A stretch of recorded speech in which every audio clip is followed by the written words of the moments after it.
Greetings, my beautiful lovelies. It's Emmy. How are you? It's great to see you and welcome back to my kitchen. Today's video is sponsored by Crowd Cow, an online marketplace of high quality meats that creates a meaningful connection between customer and farmer. Crowd Cow is super simple. You just build yourself a box. You go online and choose between pork, beef, seafood, and more. Schedule your delivery date, and each cut is vacuum sealed and frozen at peak freshness and then sustainably delivered right to your doorstep. Become a member for free and receive 5% off of everything and get great perks like free shipping above $99. So I really like that Crowd Cow lets you know where your food comes from, what farmer is growing and raising your food, and you can even enter your own zip code to find out what farmers are around locally, and you can support them. I think that is absolutely wonderful. I also like the quality of meats that I get from Crowd Cow. I find they're better quality than what I can find in the supermarket, and I really like the selection of cuts. They're all different kinds of cuts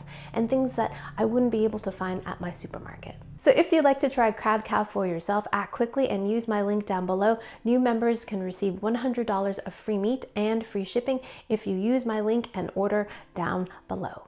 Big thanks to Crowd Cow for sponsoring this video and for their continued support.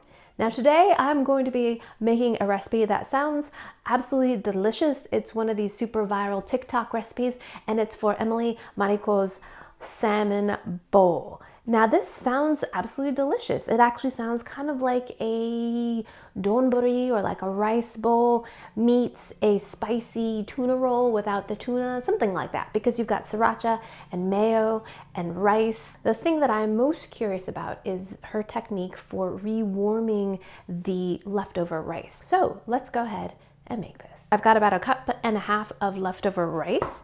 Normally I would just sprinkle a little bit of water and then nuke it, but Emily uses an ice cube. So she places an ice cube right in the middle. I'm gonna put that much ice, and then uses a piece of parchment paper and then microwaves it. I'm gonna do about 1.5 minutes into the microwave. So while that's going, I've got some salmon. Emily uses some leftover salmon that she has, but I just bake this up fresh. I love baking salmon. It's the way that I make it the most at home. This is some beautiful Norwegian Atlantic salmon, and the way I cook my fish most often is I preheat my oven to 350 degrees. Then I season my salmon, but in this case I didn't. I just kept it plain. And then place it into the oven for 9 to 15 minutes, depending on the size of your fish. You know when the fish is done when you insert a fork and it goes into it nice and easily, and there's no resistance in the thickest part of the salmon. I don't like overcooked fish, so keep an eye on it. I usually check it first around 9 minutes or so. This is about 1/2 cup of salmon, and I'm just gonna flake it with my fork. I don't really have to use much effort at all because the salmon was just cooked. And oh, my rice is ready. Okay, let's see if the ice has melted. Ah, I have a little piece of ice right there. So we'll scoop that out, but most of it is gone. All right, hot and steamy. Gorgeous. This is one of my favorite bowls. This is a bowl that I made when I took a ceramics class when I was living in Japan. I love this bowl. I took a class with Arai Sensei. She lived just down the street. I would ride my bike there, and all the ladies that were there, none of them spoke any English, and I didn't speak very much Japanese, and it was just a wonderful way to be a part of a community, even though I didn't really know all that was going on. But we were all making ceramics together, so somehow that connected us despite the language. It was lovely. In her video, she warms the salmon and the rice together because she has leftover salmon, but since I just cooked mine and mine is still warm, I bet this would be delicious with tuna as well, like a can of tuna or mackerel or sardines. And now we're going to add our rice on top. We're gonna mix all that together so that our salmon and rice are happy.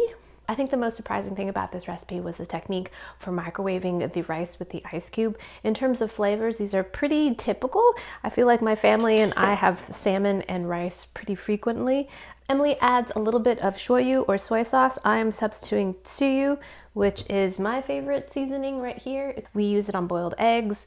Just love it. So I'm gonna add about 1/2 teaspoon of that. Not too much because it's salty, and we can always add more, as my mother says. Next, we're going to add Kewpie mayo. I am almost out, but not to worry because I have backup. But Let's get all this out of here if we can. And we're gonna drizzle this with mayo because mayo is so good. Like that. Opposing direction, we're going to use some, why? Sriracha. Do.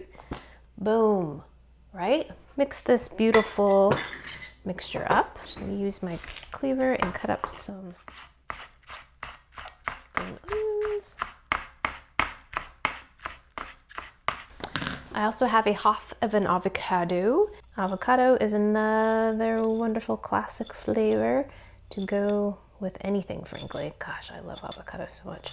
My youngest child adores avocado. We'll eat it right out of the skin, straight up, because it's just so good. Spoon out our avocado and do that little fan thing if you want. You know, you can fan it out and make it look as pretty or as ugly as you like, because this is your salmon bowl. No, that's not acceptable. All right, there's my avocado. Lots of green onion right on top. Add some nori on the side. And there you have it, the beautiful salmon bowl.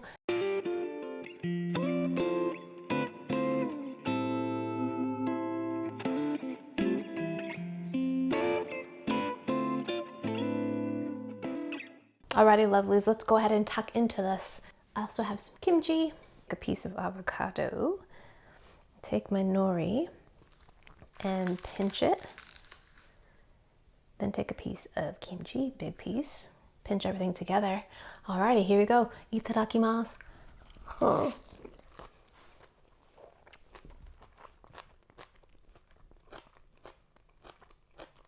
Very, very tasty. I love the addition of the kimchi. It adds a great crunch and tanginess, garlicky punch. You could use other kinds of pickles like daikon pickles if you like. Let's try a bite without the kimchi. There's a little bit of heat from the sriracha. The mayo adds some richness and kind of binds everything together. The green onions are lovely. They're bright and fresh. And of course, you've got the nori, which is wonderful at all times. It adds a brininess, but also gives it a little crunch as well. Just a nice little textural contrast to the kind of softness of the rice. Then you've got the avocado that adds more of that kind of a rich flavor. It really complements the mayo. And then you've got the salmon in there as well, which gives you protein and lovely flavor. It's good. It's a delicious rice bowl, but I think it would also go well with quinoa, maybe bulgur. So there you have it, Emily Mariko's salmon bowl. Absolutely delicious, super simple and easy. I think this would be a great thing to bring to work for lunch. You can have all the ingredients prepared. When you get to work, warm it up, then add your condiments, and you're good to go. Alrighty, my lovelies, thanks so much for watching, and big thanks to Crowd Cow for sponsoring this video. Act quickly, new members can receive $100 of free meat and free shipping if you sign up and order with my link down below. Thanks so much for watching. I hope you enjoyed that one. I hope you learned something. Please share this video with your friends. Follow me on social media. Like this video, subscribe, check out my website. I'll include a printable version of this recipe, and I shall see you in the next one. Toodaloo, take care, bye!